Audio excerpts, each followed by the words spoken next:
They mocked me at the family dinner table. I let them laugh until the lawyer spoke, and this is my real-life story, and this is life lesson to others. Let me tell you something about silence. Real silence. The kind that stretches over decades in a family home. The kind that sits at the dinner table like an uninvited guest everyone pretends not to see. It's not empty. It's heavy, so damn heavy it could bend a strong man's spine if he let it. Filled to bursting with every single word you bite back. Every feeling you choke down, because rocking the boat seems like a sin worse than drowning. Every memory of little hands in yours and promises, whispered in the dark, that you meant with every fiber of your soul. My silence for 30 long years was a monument I built myself, brick by brick, sacrifice by sacrifice. A towering, solid thing constructed from what I thought was respect, from duty, from a love for my family so profound and unconditional I believed it was unshakable, the bedrock of our world. I built my entire life around that silence, this quiet, steady presence, mistaking my own restraint for strength, my contentment for a virtue, believing that by being the anchor, the calm in every storm, I was fulfilling the deepest calling a man could have. And they, my wife Evelyn, my son David, my daughter Chloe, even my sharp-tongued mother-in-law Beverly, they mistook it all for weakness.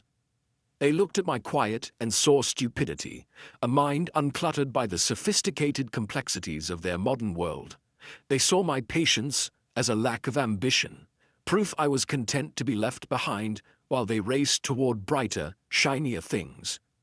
They looked at the man who provided without fanfare, who fixed the leaks without complaint, who showed up every single time, and they saw a simple man with a simple mind. A reliable old appliance that hummed in the background, taken for granted until the moment they decided to upgrade. They laughed at that man, a cold, private laughter that lived in their exchanged glances and their patronizing smiles. They mocked him, carving up his dignity piece by precious piece, over roasted turkey and polite conversation at the very table he had crafted, thinking he was too old, too slow, too kind, too obsolete to ever fight back, to ever see the conspiracy growing in his own home. They were wrong, dead wrong. My name is Michael, I'm 55 years old, and for 3 decades I worked my hands raw, my soul often weary but my heart steadfast, to give my family everything. The solid roof, the good schools, the Christmases, the security, believing that was the language of love. And on one perfectly ordinary Sunday, in the house I had paid for with years of my life, at the table I had built with my own 2 hands from oak I'd chosen and planed and joined with painstaking care, they decided to finally voice it, to tell me in a chorus of casual cruelty just how little I was worth, to present their plan to dismantle my life, as if they were doing me a favor. They thought it was a joke, the final, gentle nudging of the simpleton toward his preordained corner. They didn't know that moment, with their derisive chuckles hanging in the air between us, was the first page of the last chapter, the spark that would ignite a cold fire in a heart they thought had gone to ash. They laughed and laughed, a sound that etched itself into my bones. Right up until the moment, weeks later, when my lawyer, a woman with a gaze like polished steel, walked into that same dining room, placed a single thick damning file squarely on the grain of that very same table, and asked the now silent room, in a voice colder than a Lake Erie winter, "Who's laughing now?" This is the story of how I let them laugh, how I absorbed every decibel of their scorn until it fueled a transformation they never saw coming. And how I made sure the echo of that laughter, haunting and hollow, was the last sound of the world they thought they owned.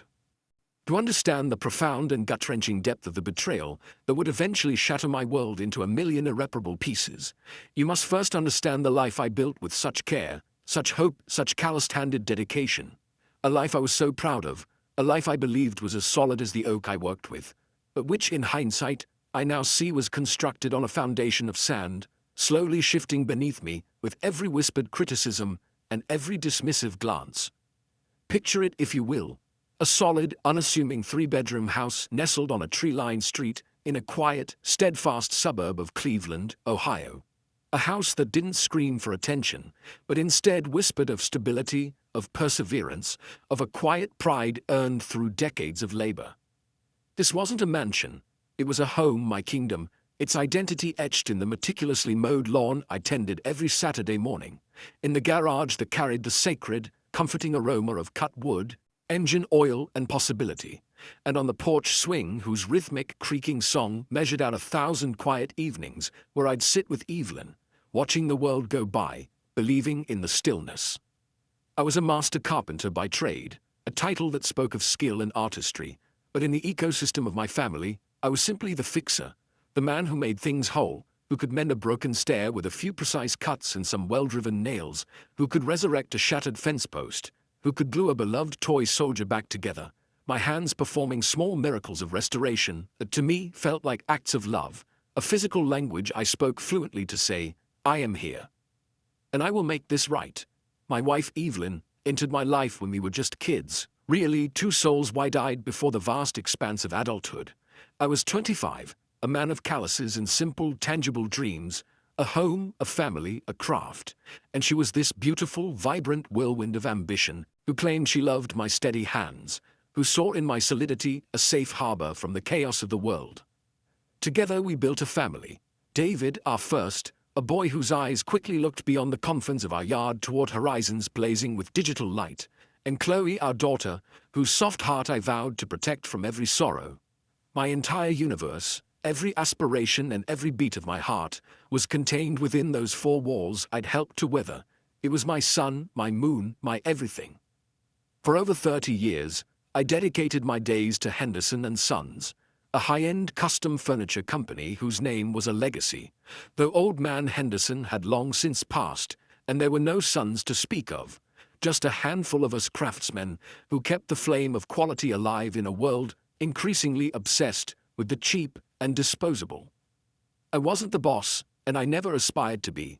My contentment, my very peace, was found in the tangible, in the rich swirling grain of a walnut plank, in the sweet resinous scent of freshly sanded cherry wood, in the smooth, frictionless slide of a dovetail joint fitting together with a quiet, satisfying snug, in the profound, silent satisfaction of creating something beautiful and functional that would stand in a home, bearing the weight of lives and memories, long after my own name was forgotten. I measured my success not in titles or accolades, but in the fundamental provision I supplied. The mortgage was paid every month on time, a check written with a steady hand. The cars in the driveway ran reliably. The college funds for David and Chloe, while modest, were growing steadily, a nest egg of opportunity I was fiercely proud of. My dream for the future was as simple and as deep as a clear lake, a peaceful retirement where the most pressing decision would be whether to fish for walleye or bass, maybe finally buying that little aluminum boat I'd eyed for years, and most of all, watching my grandchildren grow up in the sturdy, love-filled rooms of this very house, their laughter echoing in the halls where I'd heard their parents' first steps. But Evelyn's dreams, I came to realize, were a different species altogether, morphing and evolving with the passing seasons and the shifting social currents around her. The quiet, loving girl who had been content with a drive-in movie and a shared milkshake developed a palate for things that felt foreign and slippery in my grip. Designer labels whose names were whispered like incantations at her book club, luxury vacations to turquoise-watered coasts that flickered across her friends, social media feeds, a constant, low-grade hum of dissatisfaction that she learned to disguise with a tight, polished smile and a critique of something else, the dated kitchen cabinets. The lack of a great room, the humdrum predictability of our existence. David, my son, was a creature of a new era, his mind wired for the fast lane, for the dizzying, high-stakes worlds of tech startups and cryptic cryptocurrencies, his vocabulary peppered with jargon like disruption, scalability, and vertical integration that felt like a wall he was building between us. To him, my workshop wasn't a sanctuary of creation. It was a museum housing archaic tools and outdated methodologies. The skill in my hands, the ability to feel the truth in a piece of wood, was to him a quaint relic, charming in its antiquity, but irrelevant to the algorithm-driven future he was busy constructing. Chloe, my gentle daughter, was caught in the middle, her softer heart a sponge that inevitably absorbed the prevailing attitudes of her mother and brother. I became labeled in their parlance, old school, a term that sounded like a compliment but carried the sting of obsolescence, set in my ways, which meant I valued tradition over trend, the reassuring constant, a phrase I finally decoded as a kind way of saying I was boring, unchanging, predictable. I was the foundation. And what does anyone ever do with a foundation? You walk on it, day in and day out, without a second thought. You build your fancy additions, your stylish decor, your entire life on top of it. You forget it's even there, buried and bearing the load, until one day a crack appears, and you blame the foundation for failing, not the weight you placed upon it. I felt myself becoming that forgotten burdened slab. The dinner table conversations, once filled with stories of our days, began to shift, transforming into a theater where I was increasingly a spectator, not a player. They talked of volatile stocks I didn't own, of boutique restaurants with names I couldn't pronounce, of political and social opinions that felt less like convictions and more like carefully chosen positions designed to provoke a reaction from my quiet, Midwestern sensibilities.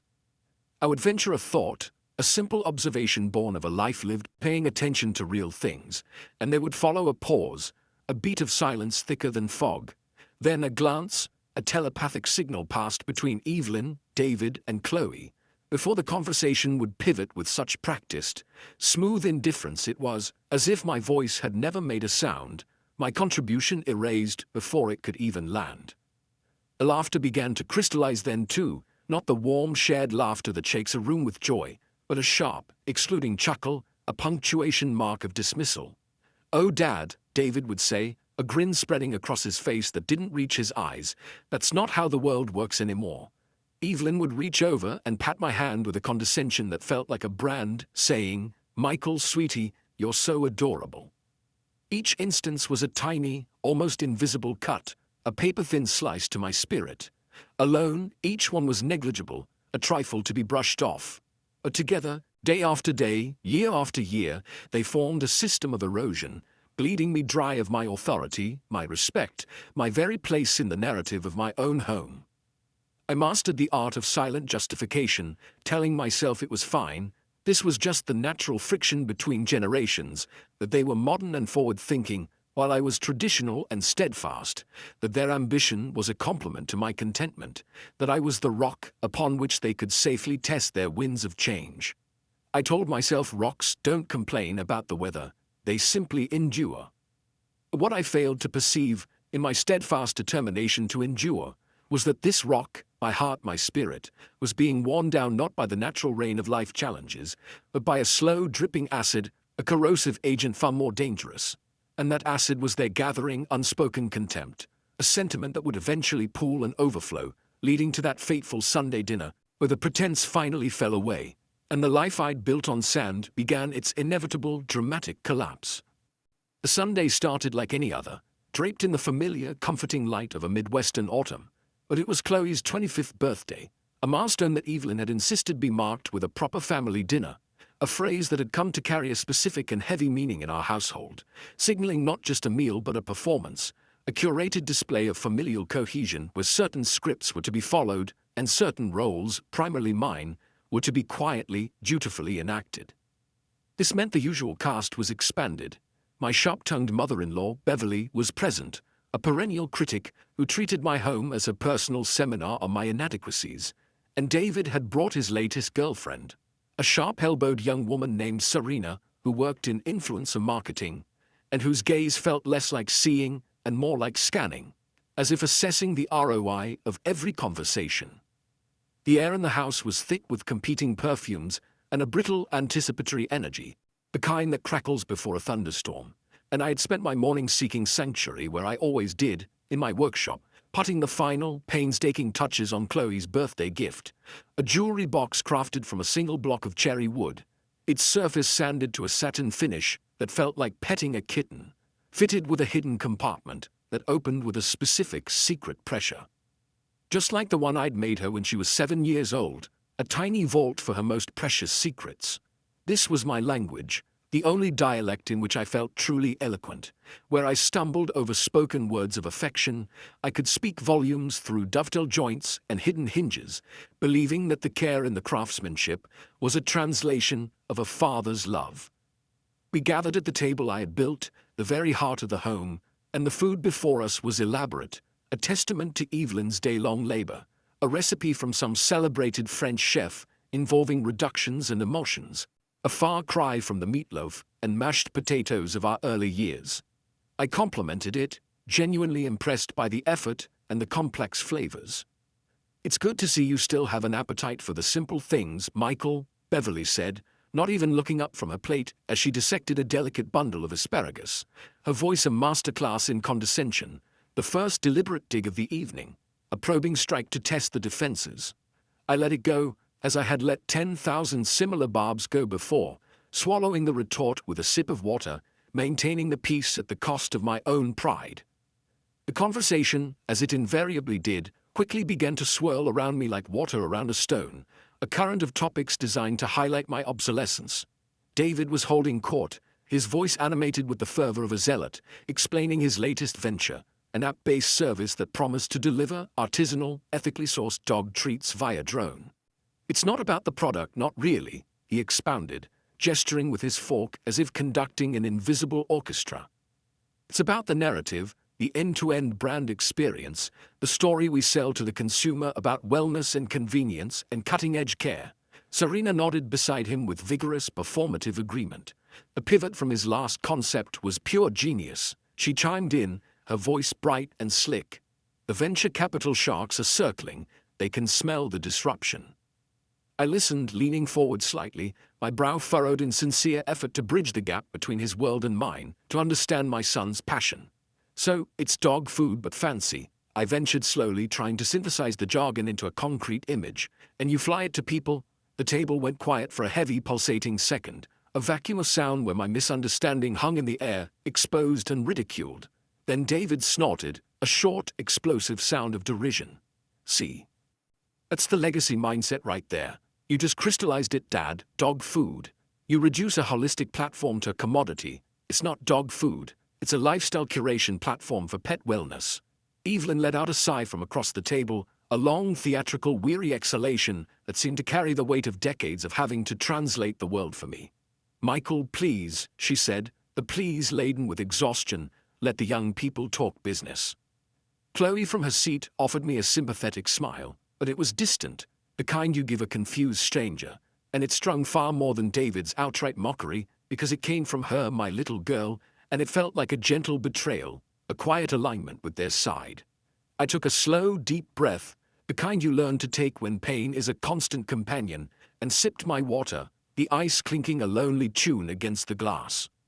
It was then that David leaned forward, his eyes acquiring that specific, predatory gleam they got when he was about to make what he considered a bold move, a look that had previously preceded requests for investment in everything from cryptocurrency mining rigs to mobile detailing franchises. "Which actually," he said, his tone shifting to one of grave, pseudo-concerned seriousness, "brings me to something we really need to talk about. We need to talk about the house."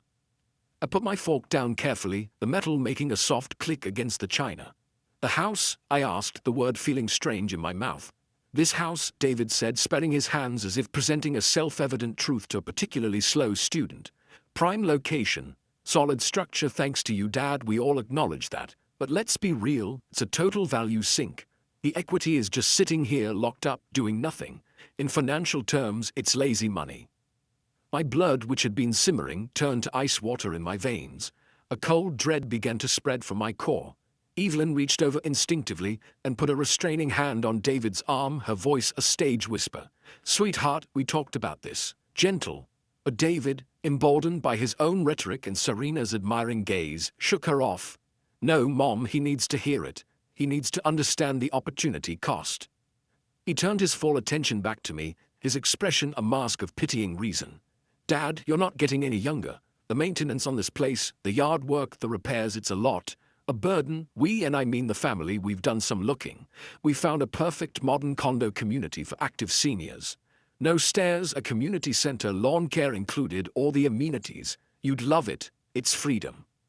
So the play is simple. We sell this place, you and Mom take a lovely, manageable condo, and the leftover capital, the substantial profit from this property, well, my new venture needs a serious anchor investment. A family-backed show of faith. It's a sure thing. We all win." I stared at him, my mind struggling to wrap around the sheer, monumental audacity of the proposition. He wanted me to sell my home, the physical manifestation of my life's work, my sweat and my dreams made manifest in every nail and shingle, to fund his absurd, drone-delivered dog treat business. The calculation was so brazen, so naked in its avarice, that it was almost impressive in its horror. "This is my home," I said, my voice low and rough, scraping out of a throat gone tight. "I built that sunroom with my own 2 hands after working double shifts for 6 months to pay for the materials. I laid every single stone on that patio. This isn't just an asset on a spreadsheet, David." "And you did a great job," Chloe chimed in, her voice assuming that placating, sing-song tone one uses with a fussy child. "It's beautiful, Dad, but David's right. Think of the freedom. No more mowing, no more worrying about the roof. It would be so much easier for you." "Not about the mowing," I said, and a crack, a raw fish of emotion I had not intended to reveal, splintered my voice, betraying the depth of the wound. Beverly, who had been watching the exchange with the rapt attention of a spectator at a particularly juicy tennis match, let out a dismissive tusk. "Always so emotional about things, Michael," she said, waving a dismissive hand. "At the end of the day, it's just property, bricks and wood. Sentimentality is a poor financial advisor. Just property." I asked, my eyes finally leaving David's smug face and locking onto Evelyn. She had been studying her plate with intense fascination, as if the arrangement of green beans held the secrets of the universe. "Evelyn," I said, her name a question, a plea, a last hope for an ally.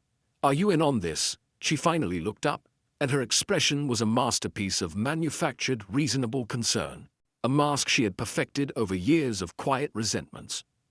"Michael, honey," she began, using the endearment like a soft weapon, "we have to be practical, we have to look at the numbers. Our retirement savings, they're just not what they could be, what they should be. This isn't us being cruel, this is a smart transition, for us, for our future security. David's venture is the kind of opportunity that comes once in a lifetime." And that's when the laughter started. It didn't come from Evelyn, nor from David or Chloe directly at first. It came from Serena, a light, tinkling, crystal-clear sound that cut through the tension like a shard of glass. "I'm sorry," she said, covering her mouth with a manicured hand, her shoulders shaking with barely contained mirth. "It's just the imagery, it's so poignant. From the master of the house, the patriarch in his castle, to debating pool towel policies at a condo board meeting. It's such a specific American decline, right out of a novel." David chuckled then, a companionable sound as he squeezed her shoulder.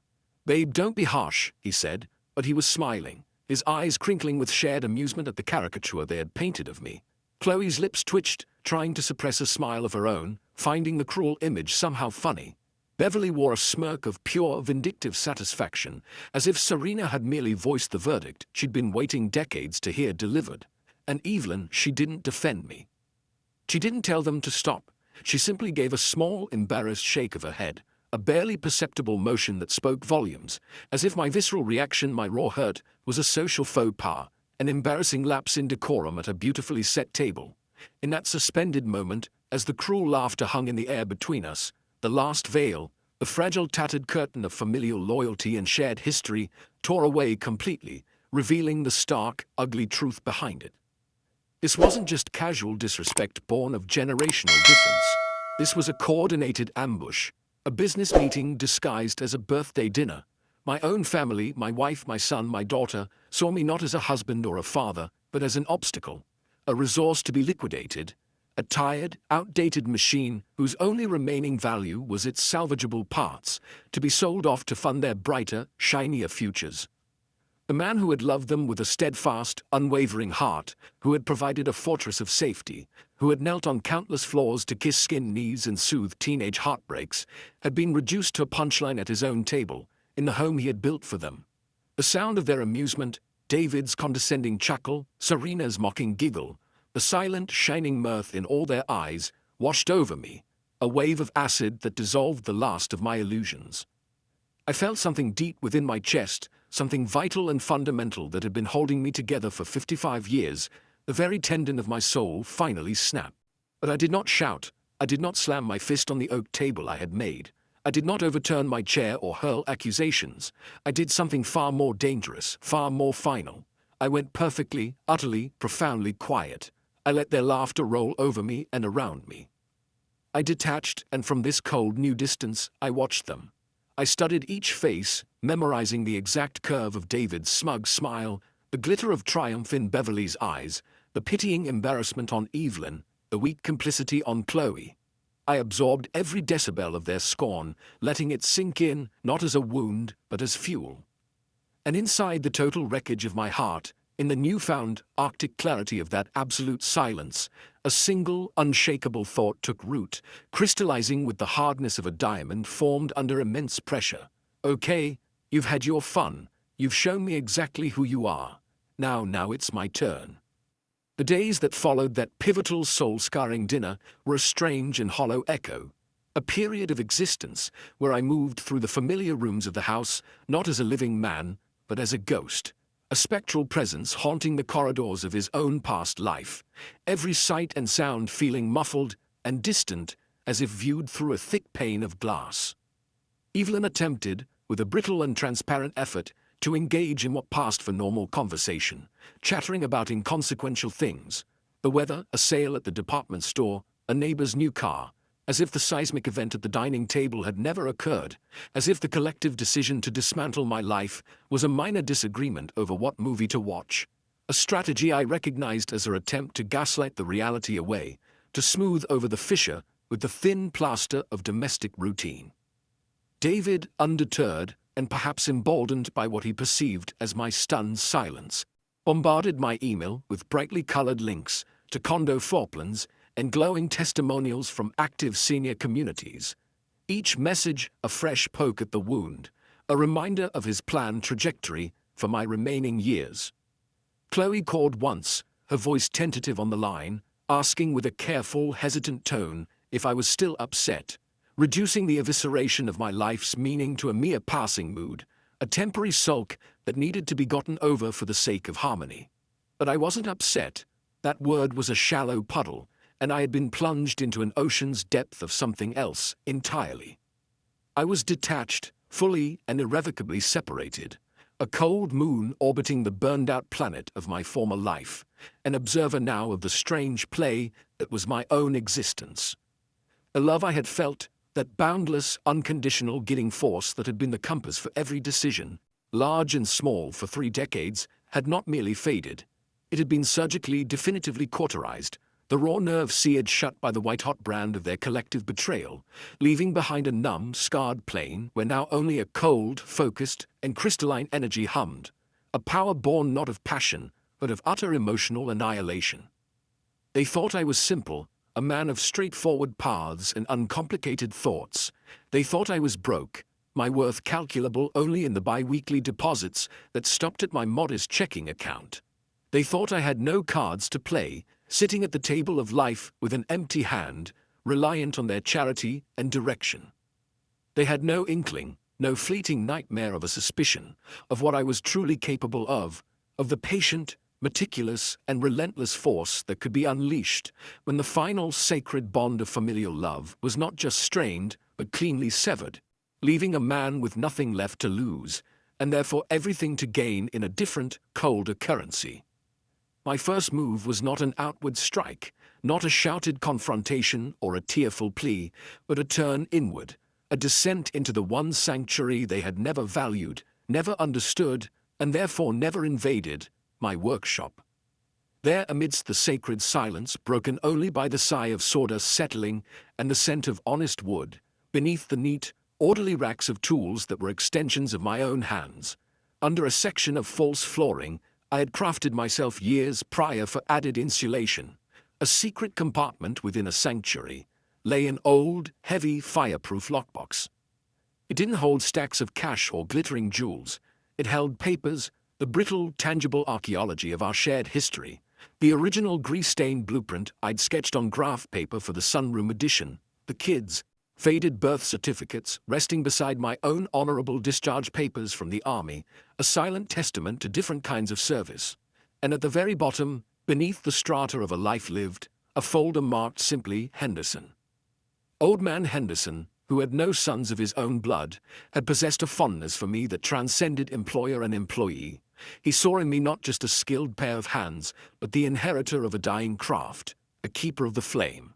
On his deathbed, the smell of antiseptic and mortality in the air, he had called for me, his voice a whisper like dry leaves rustling across stone.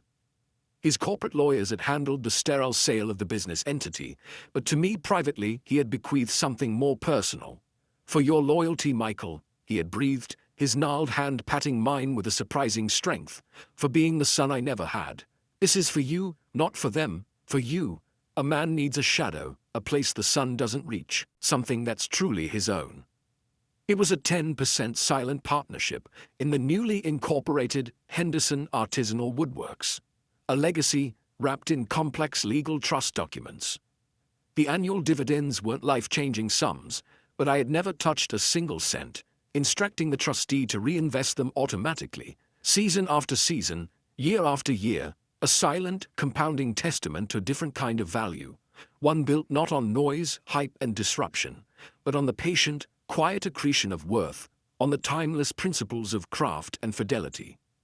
According to the last statement, which I had filed away unopened, a habit of purposeful ignorance I now saw as profound wisdom. That shadow fund, my old friend's final gift, was now worth a little over $1.2 million. This fact, this monumental truth, was a secret fortress, and no one in my family had even an inkling of its existence. They had measured my worth by my weekly paycheck and found it wanting, never imagining the silent empire of security that operated in the darkness, separate from them. Next, with the calm precision of a surgeon preparing for a major operation, I hired a private investigator, not a seedy, trench-coated cliché from a noir film, but a reputable, discreet firm recommended in a hushed tone by the estate lawyer who managed the Henderson Trust. I gave him two names, David and Evelyn. I needed to know everything, their financial realities, their movements, their hidden alliances. My motivation was no longer the hot, messy fuel of jealousy or hurt. It had been refined into the cold, clean burn of strategy.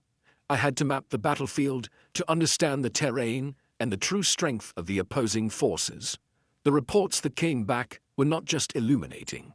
They were the floodlights that revealed the grotesque scale of the betrayal.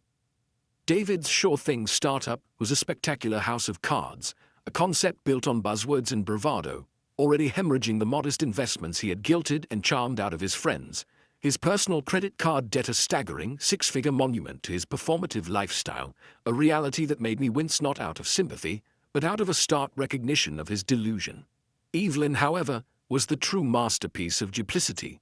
For the last 5 years, with the methodical patience of a secret agent, she had been systematically siphoning money from our joint savings and money market accounts, transferring it in increments just below reporting thresholds into a separate account held in her mother Beverly's name, a clandestine nest egg she likely rationalized as security, or her getaway fund, whispering to herself, in case he never gets his act together. The total exceeded $150,000, our dream vacation fund, the buffer for medical emergencies, the money from the side jobs I'd taken on to pay for Chloe's wedding that never happened, all gone, liquidated not for our future, but for a future singularly hers. Furthermore, she had been having weekly lunches with a so-called financial advisor, a smooth-talking operator named Robert who, my investigator's notes dryly indicated, had a documented history of romancing older, affluent women and gently getting their investments into ventures he controlled. She wasn't having a traditional affair of the heart or body. She was conducting a far more calculated affair with a future that explicitly and consciously did not include me, a future where I was a problem to be managed, an asset to be liquidated, a relic to be stored away. The final piece of my strategic assessment was the house itself. I had always been scrupulous, a man of receipts and records. The deed bore both our names, but the mortgage had been paid off entirely by me, using funds from my VA loan benefit and every extra dollar earned through sweat equity. And I possessed every single cancelled check, every bank statement, every tax form, all meticulously digitized and stored in a secure cloud drive whose existence my family had never known, a digital fortress of proof. In that moment, surrounded by the damning evidence of their avarice and the solid proof of my own unseen strength, the transformation was complete. I was no longer Michael, the hurt husband, the bewildered father. I was a general, standing in the war room of my workshop, calmly assessing his considerable hidden assets, studying with cold clarity the profound weaknesses and overextended lines of the enemy, and preparing, with a silent, grim determination, for a war they did not yet realize had been declared. The love was gone, evaporated into the cold vacuum of space. Now only the ledger remained, and I was finally ready to audit it. Armed with the cold, hard knowledge mined from the dark recesses of my family's secrets and my own long-buried assets, I understood that information alone was not enough. To transform this raw data into consequences, I needed a weapon, a tool of precision and undeniable force, which meant I needed a lawyer, not a gentle family mediator accustomed to soothing bruised egos over custody of a pet, nor a friendly neighborhood notary who would clack sympathetically while drawing up a simple will, but a shark, a predator of the legal deep, a creature of pure, efficient instinct whose very presence in the water would signal that the carefree swim was over. I found that force of nature in the form of Elena Vance, whose office occupied a sleek, intimidating slice of a downtown high-rise, a realm of glass, steel, and silent, humming efficiency that existed in a universe parallel to my own world of sawdust and pine, a place where power was measured in billable minutes and the sharpness of a clause. She was a woman in her 40s, with immaculate silver-streaked hair pulled into a severe but elegant knot, and eyes of a disconcerting, pale gray that missed absolutely nothing, scanning a person and a situation with the swift, analytical detachment of a diamond cutter assessing a rough stone. I laid my entire case out on her vast, polished mahogany desk, a tableau of betrayal and hidden strength, the dense, legalistic paperwork of the Henderson Trust, the clinical, damning reports from the private investigator, the spreadsheets and bank statements that charted Evelyn's financial subterfuge, and finally, in the plainest terms I could muster, the story of the dinner, the laughter, the coordinated ambush over my own table. I delivered this history not with rage or sorrow, but in a flat, unemotional monotone, a dispassionate briefing from a field agent reporting on the collapse of a once friendly state. Just the facts, ma'am. She listened without a single interruption, her slender fingers steepled before her lips, her gaze fixed on me, absorbing not just the words but the subtext, the 30 years of silent erosion that had led to this moment. When I finished, the air in the room seemed to thicken with the weight of it all, and she allowed a full minute of silence to pass, a deliberate, spacious pause that felt less like hesitation and more like a surgeon mentally mapping the incision before the first cut. Then she leaned forward slightly, her voice cool and clear as a mountain stream. "Mr. Callahan, before we discuss legal strategy, I need to understand your objective. What is your desired outcome?" Emotionally stripped of the legalese, what do you want? I sat back, the question slicing through the procedural fog. I thought about it, and the image of their laughing faces, David's smug grin, Serena's tinkling mockery, Evelyn's embarrassed dismissal, flashed behind my eyes, not as a fresh wound but as a fossil, a preserved specimen of the moment everything died. "I don't want to hurt them," I said, and the statement surprised even me with its quiet truth. Not physically, not in a cruel or petty way. I want them to understand, truly understand. I want the scale to balance, not to tip into vengeance. I want them to look at the wreckage of the future they were trying to build for themselves on the bones of mine and see, with crystal clarity, their own fingerprints all over the destruction. I want justice, not revenge, justice. A faint, approving smile, thin and sharp as a razor's edge, touched her lips. "Good," she said, the word a definitive stamp. "That is a distinction I can work with. Revenge is messy, emotional, and often loops back on itself. Justice is clean. It is a transaction, a rebalancing of accounts. What they took from you is not just money. It was your dignity, your lifelong security, and your legacy. Our task is to repossess those assets. We will do it legally, methodically, and with maximum psychological impact. They fancy themselves savvy financiers, orchestrating a smart transition. We'll give them a master class in real-world consequences." Her plan, unfolded over the next hour, was a thing of elegant, brutal architecture. First, we would freeze the financial battlefield. Using the ironclad evidence of Evelyn's financial dissipation, the systematic siphoning of marital funds, she would file an emergency ex parte motion to separate and secure all marital assets, a legal maneuver that would instantly lock Evelyn out of every joint checking, savings, and investment account, and simultaneously place a restraining lien on the house, rendering it unsellable, and shattering their condo liquidation scheme in one swift, administrative blow. Second, we would formally and legally neuter David. Elena would draft a cease and desist letter, delivered by certified mail, stating unequivocally that any further discussion of investments or financial requests constituted harassment, and that his considerable personal debts were his sole responsibility, clarifying that no bailout, now or ever, would be forthcoming from my resources, a declaration that would pull the financial rug out from under his carefully constructed image of entrepreneurial destiny. Third, and most crucially, we would deploy the Henderson Trust not merely as a financial shield, but as the keystone of our entire counteroffensive. They operate under the fundamental delusion that you have no power, no independent wealth, Elena explained, her eyes glinting. The revelation of this trust is not just a line item in a disclosure, it is a psychological tactical nuke. It proves in irrefutable black and white that their entire premise, that you were a financial deadweight, a simple man whose only value was tied to bricks and mortar, was a fantasy. It instantly inverts the power dynamic. It turns you from the supplicant, the one they were planning to pension off, into the gatekeeper of a wealth they never knew existed and to which they have no claim. She then advised a strategic move I, in my focus on the immediate family, had not considered: a preemptive strike on Beverly, the matriarchal instigator. The mother-in-law is a key influencer and a source of moral support for your wife, Elena stated. She operates almost entirely on perceived social and financial status. Therefore, we changed that perception at its root. She drafted a letter on her firm's imposing letterhead, a masterpiece of icy, polite legalese that informed Beverly that, due to her daughter's substantial financial irregularities and diversion of marital assets, any and all future financial support from the Callahan family, whether for her care, gifts, or incidental expenses, would cease immediately and permanently. It further noted, with terrifying blandness, that her own potential liability as the named holder of the account containing the diverted funds was under active review. It was, as Elena admitted, a bluff concerning criminal liability, but it was a potent one, designed to trigger panic and self-preservation, turning Beverly from a cheerleader of the plan into a terrified liability, desperate to distance herself.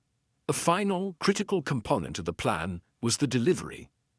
Elena was adamant that the first formal salvo should not occur in a sterile courtroom. Too impersonal, too easily compartmentalized as just business, she said. The setting must have meaning. It must echo the original offense, hold up a mirror to the moment they felt most empowered against you. The psychological weight of the location is a weapon in itself. I knew the place immediately, the image flashing in my mind as clear as a target. The house, the dining room, the table. We would summon them there to the very epicenter of their betrayal, and we would use their own stage, the set of their greatest contempt, for the final, decisive act. I left Elena Vance's office that afternoon feeling, for the first time in months, a sense of calm, settled purpose.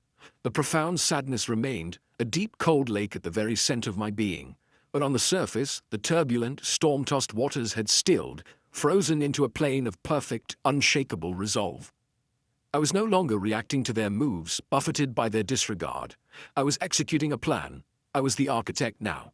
I went home that night, the autumn air crisp with the promise of coming winter, walked into the silent, waiting dining room, and ran my hands slowly over the smooth, familiar grain of the table I had built with so much hope a lifetime ago. I felt not nostalgia, but a quiet certainty. Soon, I thought, my fingers tracing the wood. Very soon. Implementing Elena Vance's meticulously crafted plan was a silent, digital ballet conducted in the shadowy wings of the legal and financial world.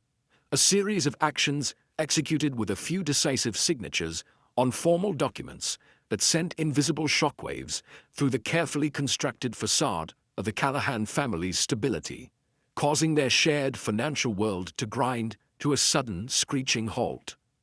Evelyn discovered the new reality first, a scream of panic piercing the peaceful hum of my workshop where I was sanding a piece of maple, the sound a stark contrast to the rhythmic, soothing scrape of wood on wood. Michael, come here, something's terribly wrong with the accounts," she cried, her voice trembling with a fear I hadn't heard in decades. I walked into the home office, calmly wiping my hands on a greasy rag, feigning a look of mild, bewildered concern. "What's the matter, Evelyn?" I asked, my tone deliberately flat. My card was declined. At the grocery store in front of everyone, and I just logged into the savings account online. It's frozen. There's a message, a legal notice, to contact the bank's legal department immediately. Her face was a ghastly pale mask, her carefully applied foundation and blush doing nothing to conceal the raw primal terror beneath, the unmistakable terror of a thief whose hidden vault has been discovered and sealed shut by a higher authority. "That's strange," I said mildly, almost absently. "Must be some kind of security glitch or a mistake. You should probably call them straight away and sort it out." I leaned against the doorframe, a silent spectator, as she fumbled with her phone, her hands shaking, and dialed the number. Her voice initially measured and polite before escalating into sharp frustration. And then, as the bank officer on the other end delivered the scripted, unyielding message, dissolving into sheer, unvarnished panic, as she was informed that all joint assets were subject to a court-ordered freeze, pending the resolution of a serious marital asset dispute, effective immediately. She hung up the phone as if it had burned her, the plastic clattering on the desk, and stared at me, her eyes wide and hollow with disbelief. "What did you do?" she whispered, the accusation barely audible, a puff of air carrying the weight of a crumbling world. "Me?" I asked, tilting my head with an expression of innocent curiosity. "I didn't do anything, but maybe their fraud algorithms picked up on something unusual. You know those large, regular transfers to an external account held under another person's name? That sort of pattern can look pretty suspicious, I'd imagine." The remaining color drained completely from her face, leaving her a monument of ashen shock. She knew in that instant, with a chilling finality, that I knew everything. The secret account, the 5 years of systematic siphoning, the entire architecture of her financial betrayal. The mask of the dutiful, concerned wife shattered into 1,000 irreparable pieces, revealing the cold, calculating stranger who had been living in her skin. You had no right," she stammered, but the fight was a phantom, her words empty of conviction, replaced by a dawning, catastrophic horror. "It was for us, for our future security." "A future that didn't include me," I stated, not a question but a final verdict, and without another word, I turned and walked back to the sanctuary of my workshop, leaving her standing there in the ruins of her secret plans, the silence now her prison. Next was David, arriving 2 days later with his characteristic bluster, storming into the house without knocking, the letter from Alina's firm clutched in his fist like a declared war. "Dad, what in the hell is this crap from some lawyer? Cease and desist. Are you actually kidding me right now? We're family." He stood defiantly in the middle of the living room, his expensive designer sneakers planted on the rug I had vacuumed that very morning, a symbol of his entitled invasion. "Family doesn't try to con family out of their home, David," I said, not looking up from the newspaper I was pretending to read, my voice a study in dispassionate fact. "That was a business proposition. A solid opportunity you were just too stubborn and too backward to understand." He shot back, his voice rising with indignant fury. "I understood enough," I replied, turning a page with deliberate slowness. "I understand your business is failing. I understand your personal debt is a mountain. The bank of Dad is permanently closed. The vault is empty and the building being condemned." His arrogance curdled instantly into a hot, sputtering rage. "You'll ruin everything. You're a selfish, bitter old man. You're sitting on a goldmine of equity in this dump, and you'd rather rot in it, hoarding it like some miserable dragon, than help your own son succeed." That's when I looked up, finally meeting his furious gaze. My own eyes were flat, empty, devoid of any of the love, disappointment, or anger he expected to see, a void that stopped his tirade cold, freezing the words in his throat. "Get out of my house, David," I said, the command so quiet, so final, it was more terrifying than any shout. He left then, sputtering impotent threats about lawyers and cutting me out of his life, threats that held no power, no purchase in the new reality. Chloe called next, her voice choked with tears over the phone, playing the role of the wounded peacemaker, the heartbroken daughter. "Daddy, why are you doing this to us? Why are you tearing the family apart?" Her words were intended as a knife twist, a guilt-laden plea, but the handle of that knife was firmly in her hand, not mine. She had chosen her side at the dinner table. "No, sweetheart," I said, my voice softening but losing none of its firmness, the voice of a father stating an immutable truth. "The tearing apart happened at the dinner table, when you all sat and laughed. I'm not tearing anything. I'm just cleaning up the pieces." The final domino fell when Beverly received her letter. Elena's calculated bluff worked with perfect, devastating efficiency. She didn't call me to rage. I was no longer a person to her, but a legal entity. Instead, she called Evelyn, and through the walls, I could hear the distant, tinny screech of her voice on the phone, ranting about defamation and rank ingratitude. But the underlying message, clear as a bell, was one of pure, self-preserving terror at the prospect of being named, even tangentially, in a financial scandal. Her moral and tactical support for Evelyn evaporated instantly, replaced by a frantic desire to distance herself from the problem, leaving Evelyn isolated and stripped of her most staunch ally. In the span of a single week, the unified coalition that had laughed so confidently at me was thrown into profound disarray, isolated, scared, and beginning to turn on each other with the viciousness of cornered rats. Their shared contempt for me had been the weak glue holding their selfish ambitions together. Without their common, passive target to unite against, their own conflicting interests and blame began to clash violently. Evelyn was secretly furious with David for his brutal, clumsy push that had triggered this cataclysm. David was livid with Evelyn for her amateurish mishandling of the finances that had given me a weapon. Chloe was simply lost, a satellite whose gravitational center had vanished. And through it all, I remained the silent, implacable, unmoving center. I cooked my own simple meals. I worked in my shop, the sounds of creation a soothing mantra. I waited, with a patience born of absolute certainty. The storm of emotion was no longer raging inside me. I had transcended it. I had become the eye of the storm, a perfect, terrible, and unshakable calm.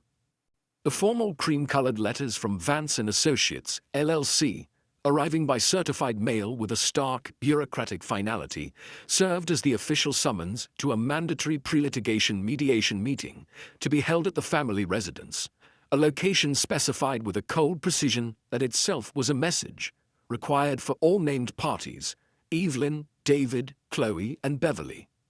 The stated purpose, in dry, unemotional legalese, was a discussion regarding the equitable division of marital assets and the dissolution of attendant familial financial obligations. But the subtext screamed through the expensive linen paper, vibrating with grim promise: your judgment day has arrived, and the courtroom will be the scene of your crime. The morning of the meeting, I rose early, the dawn light pale and indifferent. I did not dress for a performance, did not don a suit to command respect. I deliberately chose my clean, everyday work clothes, sturdy cotton pants that bore the faint, honorable stains of honest labor, a plain, faded button-down shirt, the uniform of the man they believed they knew. I wanted that image, the simple carpenter, burned into the forefront of their minds, to be the last clear picture they had of me before the landscape of their world was forever altered. I made a pot of strong coffee, the ritualistic smell filling the kitchen, the house holding a preternatural, heavy quiet, the kind of silence that descends in the moments before a blizzard hits, muffling all sound, thick with impending transformation. At exactly 10 o'clock, a sleek black town car, an alien vessel in my familiar driveway, pulled in with a soft crunch of gravel, and Alina Vance emerged, a figure of formidable elegance and power, followed by a young, serious-faced associate, carrying a slim, professional briefcase that seemed to contain the weight of destinies. She was armored in a charcoal gray suit that spoke of boardrooms and victories, an avatar of unimpeachable authority. She gave me a small, precise nod as I opened the door, her gray eyes assessing, confirming. "Are you ready, Mr. Callahan?" she asked, her voice low and steady. "I've been ready for 30 years, I replied, the truth of the statement resonating in the hollowed-out space within me. They arrived separately, like actors too nervous to share a dressing room before a performance they dreaded, each entrance a study in disintegration. Evelyn first, attempting a veneer of composure that cracked at the edges, her eyes red-rimmed from sleepless nights and private tears, darting around the hallway like trapped birds.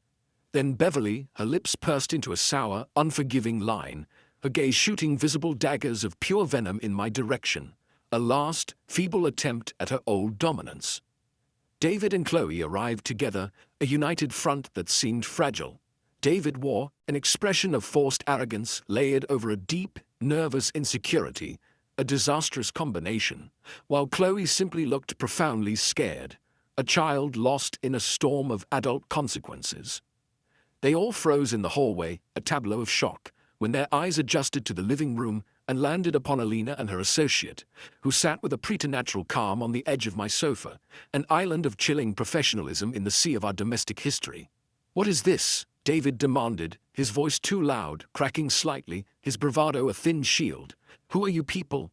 Alina stood smoothly, a movement of pure, controlled grace that commanded the room. "Alina Vance, attorney for Mr. Michael Callahan. Please everyone join us in the dining room." The dining room, the two words hung in the air, charged with memory and malice, a deliberate echo that sucked the remaining oxygen from the hall. They filed in, a somber procession, each unconsciously gravitating to the exact same seats they had occupied weeks before during the birthday dinner, as if drawn by a grim magnetism. The cherrywood jewelry box I'd made for Chloe still sat, unopened and gathering a fine layer of dust, on the sideboard, a mute witness. I took my seat at the head of the table, the rightful place I had earned and they had sought to strip from me. Alina positioned herself at the opposite end, a general surveying a field of defeated troops, while her associate took a post by the door, a silent, immovable sentry. The atmosphere in the room grew thick enough to choke on, saturated with dread, guilt, and a terrifying suspense. "Let's begin," Alina said, her voice cool, clear, and utterly devoid of warmth, a scalpel ready to dissect. "We are here today to formally address the dissolution of the financial, and by clear extension, the emotional partnerships within this family unit.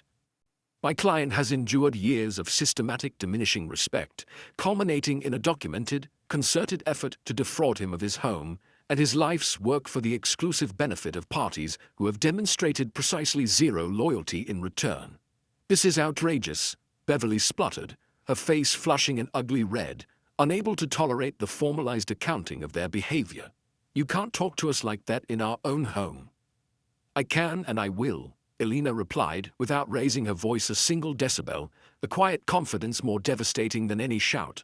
"Mrs. Callahan," she said, turning her laser focus to Evelyn, "you have, over the past 63 months, unlawfully diverted $152,000 from joint marital assets into a separate account under your control. This is not a subject for dispute. It is a documented fact. Under state law, this action alone constitutes financial dissipation and is grounds for not only a profoundly unequal division of remaining assets, but also potential civil fraud charges." Evelyn looked as if she might physically be sick, a hand fluttering to her throat, her eyes wide and desperate as they swung to me, seeking a reprieve that would not come.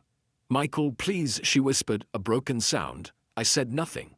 I kept my gaze fixed on Alina, a pillar of silent resolve.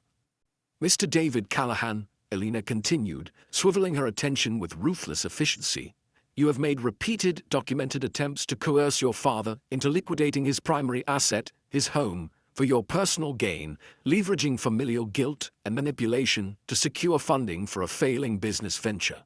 This pattern constitutes financial harassment.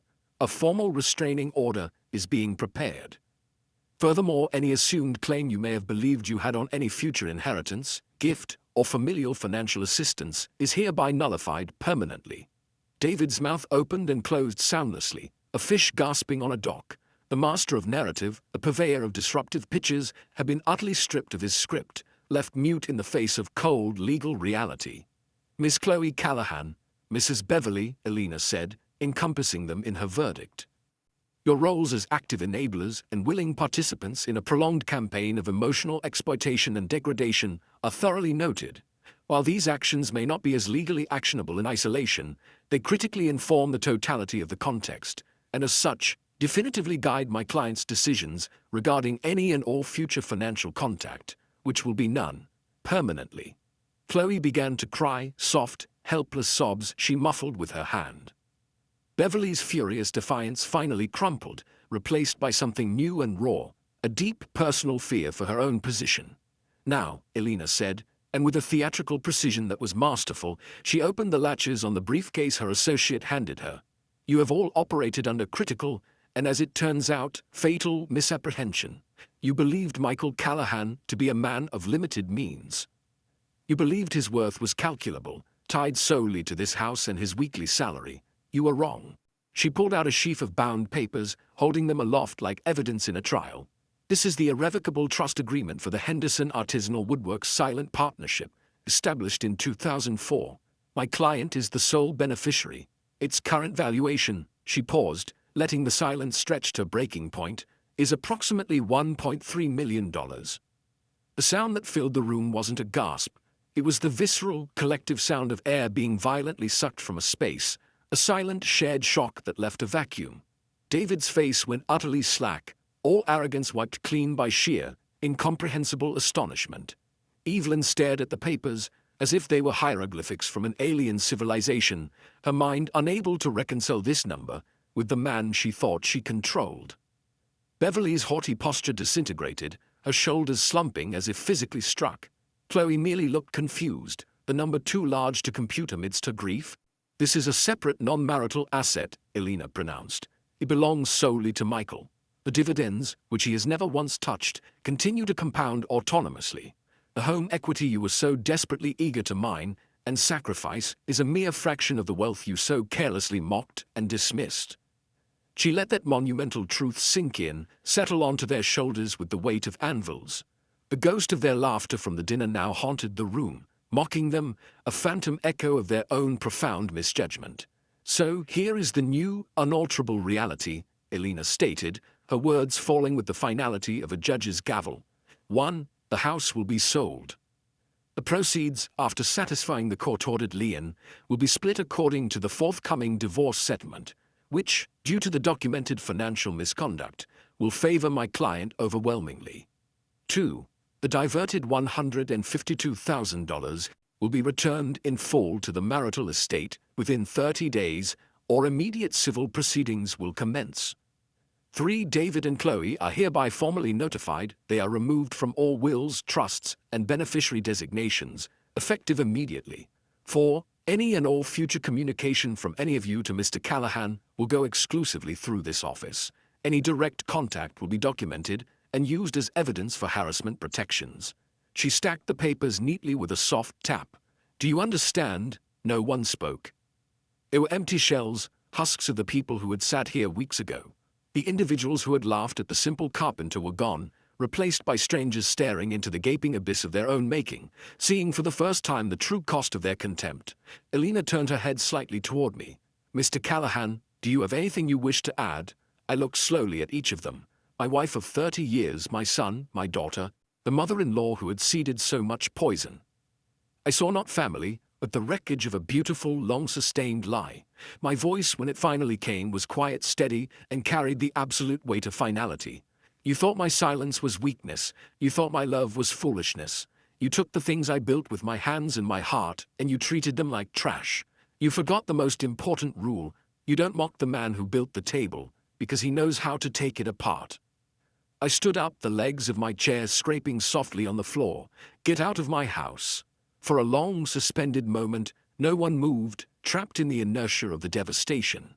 Then, one by one, broken and silent, they did. The weeks and months that followed the climactic confrontation in the dining room were a slow, meticulous study in quiet unraveling. The inevitable fallout of a psychological detonation that had leveled the landscape of our shared history, leaving behind a terrain of scattered, irreparable pieces. The house itself, once so vibrantly, painfully filled with the tense drama of a collapsing shared life, was now stripped of that energy, reduced to a hollow, echoing structure awaiting its final sale, its rooms resonating with a profound, almost sacred silence that was neither lonely nor sad, but simply peaceful, a vast emptiness that felt like the cessation of a constant, low-grade pain. The first to fully break under the weight of the new reality was Evelyn. The court-mandated return of the full $150,000 she had siphoned away cleaned out not only the secret account held in her mother's name, but also drained a significant portion of her own separate personal savings, the money she had meticulously hoarded for what she believed would be her secure and independent future, leaving her financially exposed and fragile. A so-called financial advisor, Robert, that smooth-talking purveyor of flattery and future promises, evaporated into the ether the moment he sensed the slightest whiff of legal trouble, cutting all contact and leaving her utterly alone with the consequences of her schemes. She was forced to move in with a deeply reluctant Beverly, their cohabitation less a mother-daughter refuge, and more a bitter, tense alliance of mutual blame and simmering resentment, each seeing in the other the cause of their shared downfall and social disgrace. The divorce papers, delivered by Alina's office and outlining a settlement that granted her only a modest, strictly limited share of the eventual house sale proceeds, while explicitly excluding her from any claim to the Henderson Trust or its dividends, served as the final impersonal seal on our 30-year partnership. She signed them without contest, without any fight, the will for battle utterly and completely drained from her spirit, replaced by a hollow-eyed acceptance. I heard through the distant, grapevine chatter of a mutual acquaintance that she had taken a job as a receptionist at a local dental clinic, a position far removed from the curated, aspirational lifestyle of charity galas and designer lunches she had envisioned for her later years. The laughter that once danced in her eyes at my expense was now gone, replaced by a permanent, weary shock, the look of someone who built a house on a cliff only to watch it crumble into the sea. David's meticulously constructed house of cards, built on buzzwords and borrowed capital, collapsed with a thoroughness that was almost poetic. Without the tantalizing prospect of my home's equity to dangle before skittish investors, his venture capitalists withdrew their phantom commitments overnight, and his drone-delivered dog treat company folded its virtual doors before it ever launched a single biscuit into the suburban sky. His mountain of personal, high-interest debt came crashing down upon him, a landslide of monthly statements and final demands. To survive, he was forced to sell his leased European luxury car, vacate his sleek, trendy apartment in the city, and in the ultimate humiliation for a self-styled disruptor, accept a mid-level management position at a regional chain hardware store, a kingdom of nuts, bolts, and power tools where his jargon held no sway. The master of disruption had become, simply an employee, a cog in a machine he would have once claimed to despise, the bitter irony of which was not lost on me. He attempted to call me once, a single shaky voicemail left in the dead of night, his voice a messy alley of residual blame, simmering anger, and a desperate hollow apology that rang utterly false. I deleted the message without listening to its conclusion, for he had made his fundamental choice long ago when he ceased to see me as his father and began to see me only as an ATM, a financial instrument to be leveraged, and that was a transaction my heart could no longer process. Chloe was, and remains, the hardest piece of this shattered vase. Her betrayal was born not of calculated malice, like her mother's, or greedy ambition like her brother, but of a pliable weakness, a desire to belong that overrode her moral compass. She sent a long, rambling, emotionally fraught email weeks later, full of tearful regret and convoluted explanations about overwhelming family pressure and not wanting to rock the boat, confessing she had begun therapy and was only now, with professional help, beginning to see the full, ugly picture of how they had all treated me. There was a part of my heart, the old, soft, paternal part that had sung her lullabies and held her after nightmares, that ached profoundly for her pain and her belated awakening. But the newer part of me, the scarred-over territory that had been cauterized by fire, understood with cold clarity that forgiveness is a bridge requiring repair from both banks, and the materials on her side, true accountability, changed behavior, time, were not yet present and might never be. I wrote her back a short, clear, and ultimately final note. I told her I loved her, and that I always would, for that is a father's curse in his truth, but I explained that love from a distance was all I could safely offer now. I used the metaphor that had come to me in my workshop. Trust was a vase they had all together shattered. You can gather every piece, you can use the finest glue, but you can never make it hold water again. It becomes a decorative relic, a reminder of breakage, not a functional vessel. As a final, unequivocal act of severance, I directed the trustee to release to her the small, fixed sum remaining in the education trust I had set up for her years ago. A final financial gift that was, deliberately, more than she likely felt she deserved in that moment, but far less than she had once expected to inherit. It was the last monetary tether between us, and I cut it cleanly. As for my own path, I methodically packed the tangible remains of my life into a few dozen cardboard boxes, prioritizing my tools, my well-worn books, and the small handful of meaningful artifacts that predated the Great Lie. The cherrywood jewelry box I had made for her 25th birthday, I left sitting alone on the cleared kitchen counter. A silent testament to a love expressed in grain and joinery, let her decide its fate. I purchased a small, modern, and intentionally anonymous condo, with a view of the vast, grey expanse of Lake Erie. A space with no stairs to climb, no lawn to mow, no legacy to maintain. It was the architectural opposite of everything my old life had been, and that was precisely the point. I needed a clean, blank slate, a neutral territory for whatever might come next. The capital from the Henderson Trust, my true and loyal shadow, remained untouched and invested, a quiet, formidable fortress of security that asked nothing of me but to exist. I did not buy a fishing boat. I did not embark on global travels. Instead, I found a small, respected non-profit woodworking collective in the city and began volunteering my time, teaching fundamentals to young people whose eyes held genuine curiosity and a desire to learn the craft for its own sake, not as a metaphor for anything. The sound of their focused questions, the scrape of their planes on wood, the shared satisfaction in a straight cut, became the sweetest, most uncomplicated music I had known in decades. The sale of the house finally closed, the transaction as cold and digital as the world David had championed. On my last day, I let myself into the empty shell, the keys heavy in my hand, and stood for a long time in the bare dining room. A shaft of late afternoon sunlight fell across the smooth, clean floorboards where my table had once stood as the heart of everything. I felt no surge of triumph, no flicker of vengeful satisfaction. What filled me instead was a deep, resonant, and unshakable stillness, the quiet after a long and devastating storm. The emotional landscape was forever altered, scarred, and rearranged, but I surveyed it from a place of solid ground. The storm was over, and I was still standing.